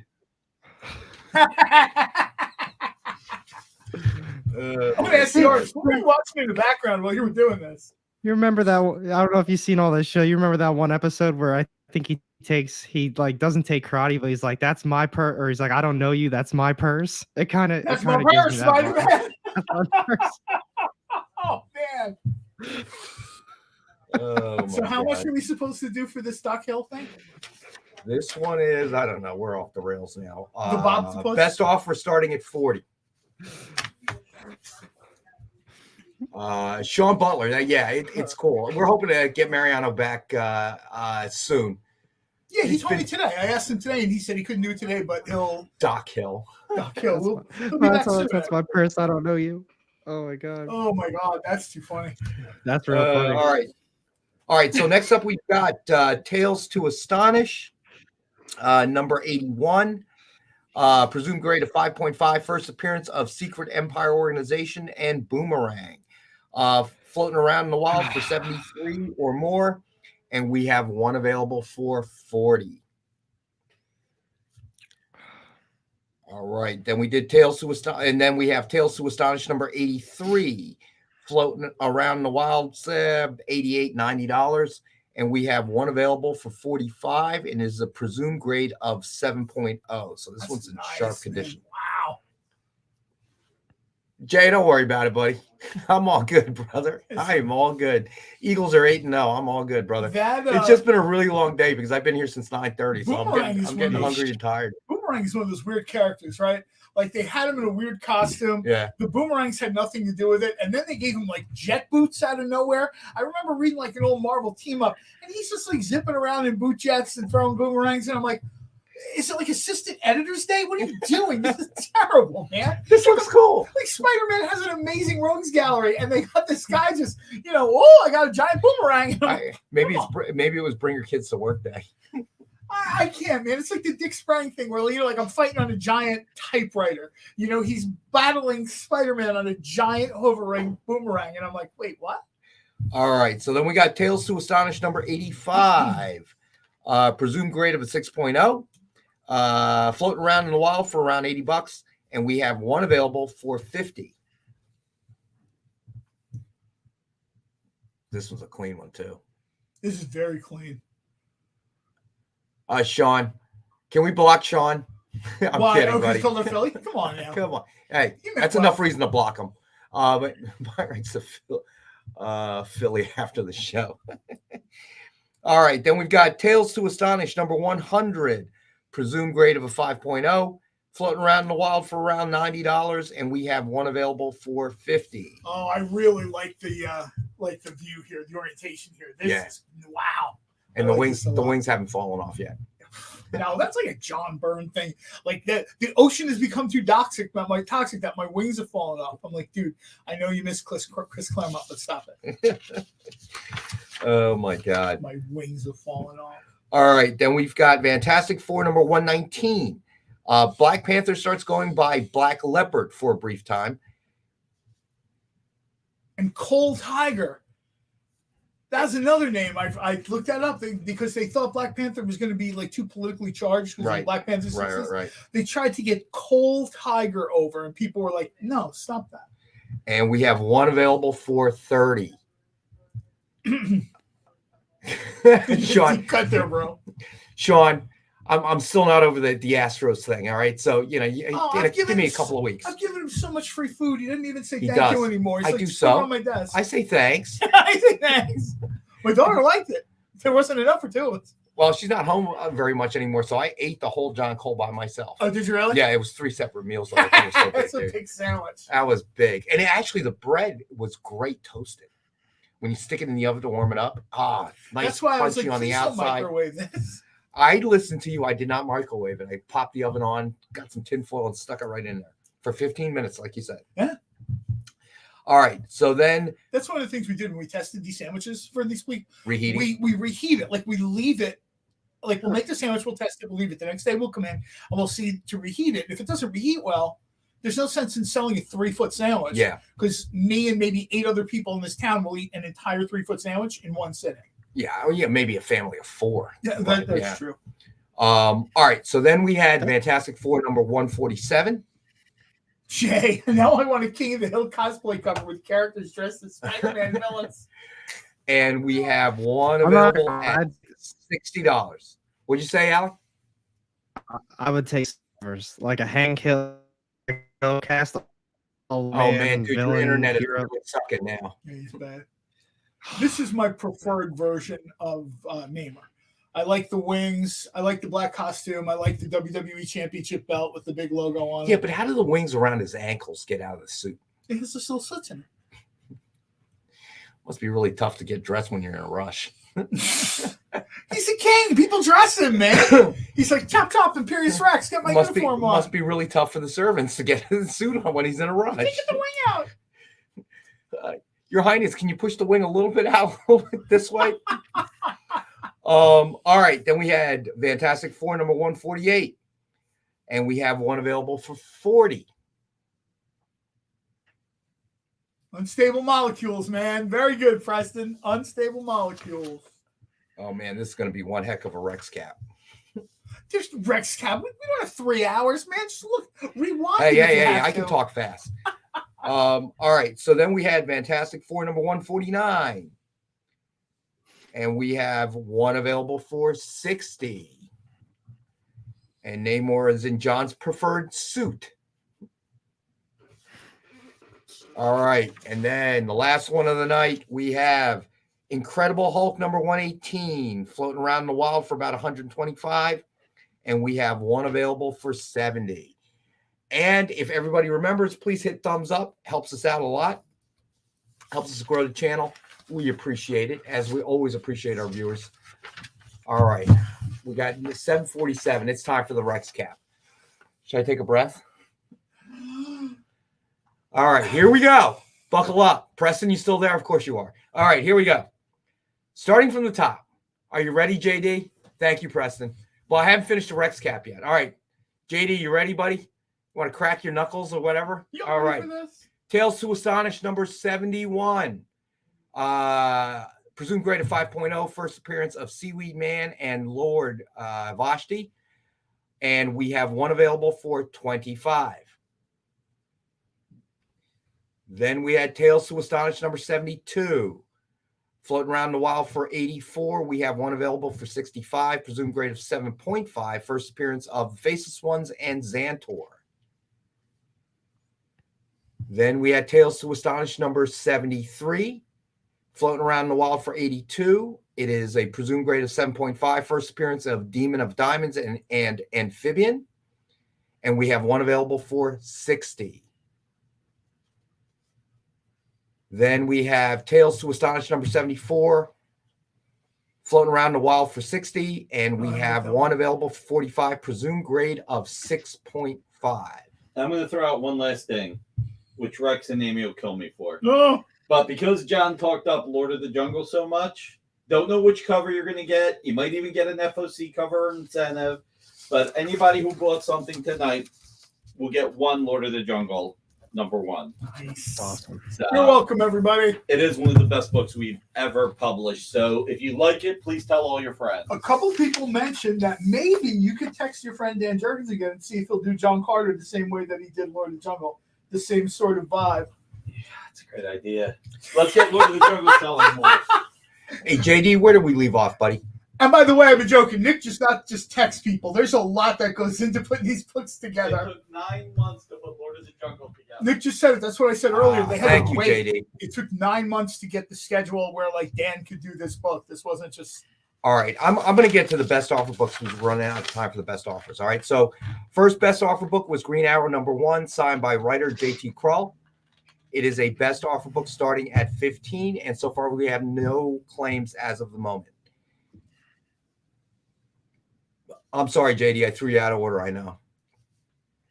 And then next up, Absolute Carnage number 1, blank variant signed with Doc Ock cover, or Henry Hill.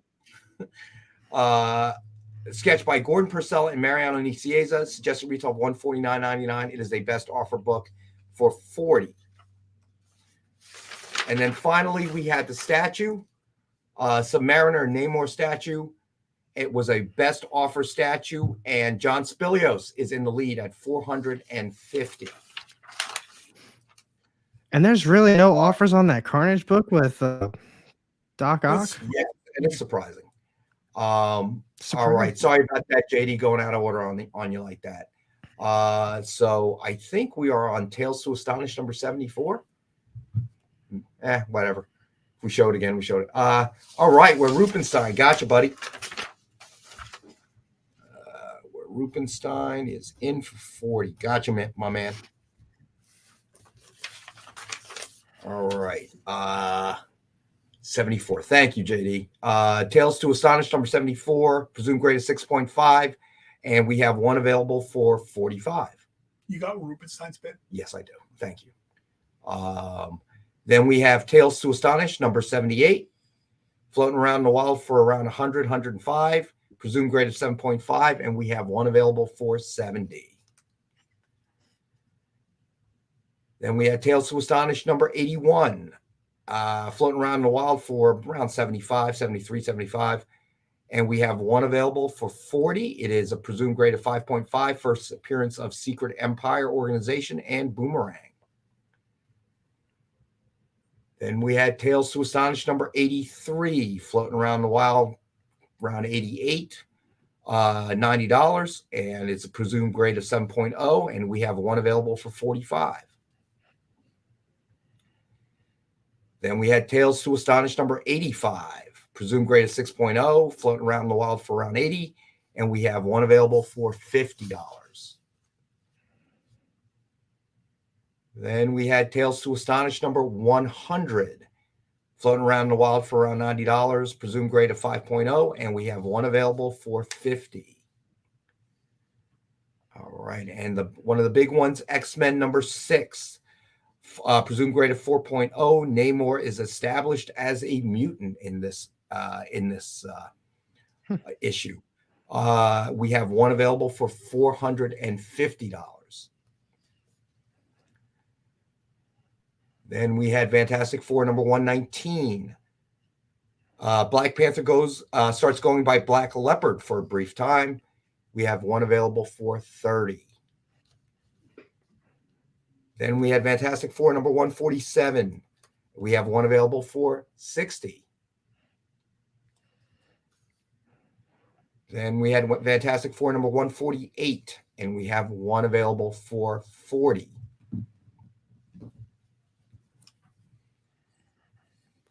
Then we had Fantastic Four number 149, and we have one available for $60.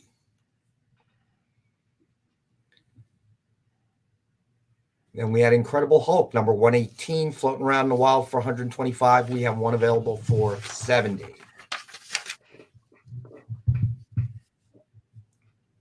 And then the big one, Fantastic Four number 52, first Black Panther appearance, presumed grade 4.5 to a 5.0, floating around in the wild for $875 or higher. Yeah. And we have one available for $700.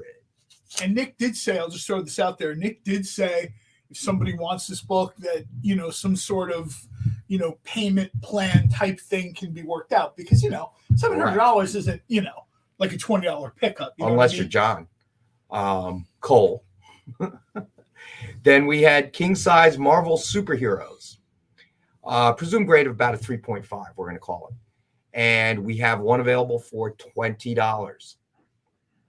Yeah, Nick said it earlier. It's really hard with the square bound stuff. You know what I mean? Like, I guess I'm looking at the square bound and I'm like, I don't. All right, so 20 seconds left on best offer. All right, Ware Rupenstein, you got it. I'll 10-pack you, buddy.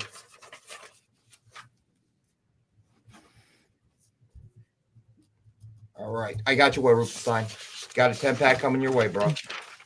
All right, so then we had, where did I leave off?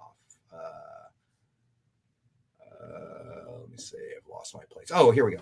Flash number 1, signed by artist and writer Brian Buccellato. Number 4 out of 150 signed. We have one of them. Called him the same thing twice, right? I haven't, that's for sure. You read Bucatini by the end of the show. Bruschetta. We have one available for $19.56. Hopefully he's not watching. I think there are 2 signatures on that Flash. It's like the writer and the artist, right? Maybe. Yeah, maybe. I don't know who the other one is. I'm just saying that looks like 2 signatures, but if I'm wrong, I'm sorry. Yeah, you might be right. So $19.56, and you get 2 signatures, we think. Yeah, Sean. Sean, the 10 packs are usually random. We can try to help you out there when we pack it together. Just no guarantees, but we can try to make that happen. Let me know before the end of the show if you want one, buddy. All right, so let's see where I leave off. Oh, Vampirella, number 1. Joe, pronounce that name for me again. Oh, Madeira. All right. Madeira, I'm sorry. I thought it was a different name. We have one available, number 40 of 50, of only 50 signed, and we have it for $19.69. And then we had the Invincible Iron Man number 600 blank variant signed with Emma Frost cover sketch by Geoffrey Gwynn and Mariana Nicieza. It's just at retail $149.99, and we have one available for $75. And I cannot believe I got all the way through that. And I did. All right, so Sean, let me know. All right, you know what, Sean? Got you. I got you down for a 10-pack, and going to do everything we can to make sure they're number 1s. All right, buddy. So I got you down. I will do something I don't normally do, Sean. We will make sure that they're number 1 for you. Jay, appreciate that. Yeah, Jay. We try to get to everything. We try to make the show. Like I said, you can buy this stuff at websites or whatever, and there's, we're trying to do more than there's a zillion claim shows, right? And, for people who make money doing that stuff, that's great. Most of the shows on the Experience, they try to add an element of entertainment. 1 second. Triple B, are you claiming Vampy? I just want to confirm. I'm going to put you down. Sean, yes. JD, if you don't mind, put up the submission form link. There it is. All right. So who said they wanted the Vampy? Triple B? It was Triple B. All right. Triple B, I'm putting you down, buddy. We try to make it entertaining. But if I am incorrect and the show ends, shoot me an email, buddy. I don't have you blocked like I have Jonathan. We try to make it fun going through and selling written stuff. I'm entertained even if AR is blurry. Listen, Am I still honestly blurry? You've been kind of blurry the whole show, bro. I hate to You're break very it to you. 1994, my friend. I'm sorry. Yeah. Max Headroom kind of. He really is. He's listen, I want to I'll see what I can do about fixing it. Yeah. Hey, thanks for joining us, though. Yeah, Seriously, thank you for joining us. Keep in mind, on Friday, I'll be on with Robbie on PCP for our noon show, noon Eastern time.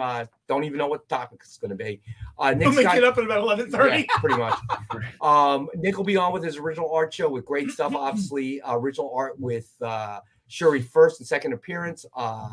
First appearance of said real player. First appearance of Black Panther's father will also be available. Great file copy stuff from John Romita Sr. So you definitely want to tune in. And obviously, Nick did a little bit of a teaser on the show tonight. So you definitely don't want to miss that. 7 p.m. Yeah, seriously, do not miss the show Friday. That's 7 p.m. Eastern time on The Experience. But other than that, and if you don't mind, if you get a chance, hit the thumbs up for us. That really helps us out a lot.